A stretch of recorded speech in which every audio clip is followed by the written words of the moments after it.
ಆಗ ತಣ್ಣನೆಯ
ಇದರ ತಾತ್ಪರ್ಯ ಇಷ್ಟೇ, ಉಂಟಪ್ಪನವರು ಏನೇ ಹೇಳಿದರೂ ಕೂಡ ಆ ಎಲ್ಲವನ್ನ ಮನಸ್ಸಿನಲ್ಲಿ ಅವರು ಹೇಳಿದ ಹಾಗೆ ಚಾಚೂ ತಪ್ಪದೆ ಕೆಲಸವನ್ನು ಮಾಡಿದಂತೋಳು ರಾಮವ್ವ.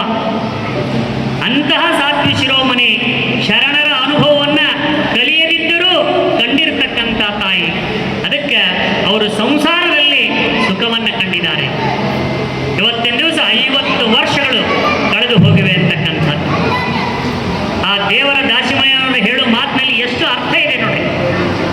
ಯಾಕಂದ್ರೆ ಹೆಂಡತಿ ಅದಕ್ಕೆ ಹೇಳ್ತಾರೆ, ಬೆಚ್ಚನೆಯ ಮನೆಯಾಗಿ ಬೆಚ್ಚಕ್ಕೆ ಹೊಣ್ಣಾಗಿ ಇಚ್ಛೆಯ ನರಿತು ನಡೆಯುವ ಸತಿ ಇರಲು ಸ್ವರ್ಗಕ್ಕೆ ಕಿಚ್ಚಕ್ಕೆ ಅಂದ ಸರ್ವಜ್ಞ.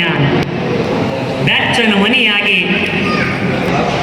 ಅಂತಹ ಒಂದು ಅದ್ಭುತ ಶಕ್ತಿ ತಾಯಿ ತಂದೆಯರಲ್ಲಿದೆ.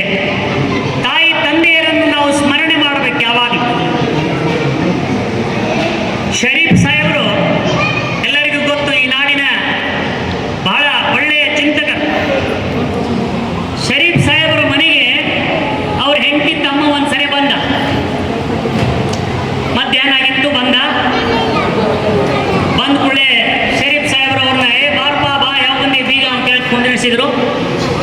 ಕುಂದಿರಿಸಿ ಫಾತಿಮಾ ಅಂತ ಹೆಂಡತಿ ಕರೆದು, ಫಾತಿಮಾ ನಾನು ಮಕ್ಕಾ ಮದಿನಾಕ್ಕೆ ಹೋಗಿ ಬರ್ತೀನಿ, ಅಷ್ಟೊತ್ತನೊಳಗೆ ಅಡುಗೆ ರೆಡಿ ಮಾಡ, ನಾವು ಎಲ್ಲರೂ ಕೂಡಿ ಊಟ ಮಾಡೋಣ ಅಂದರು.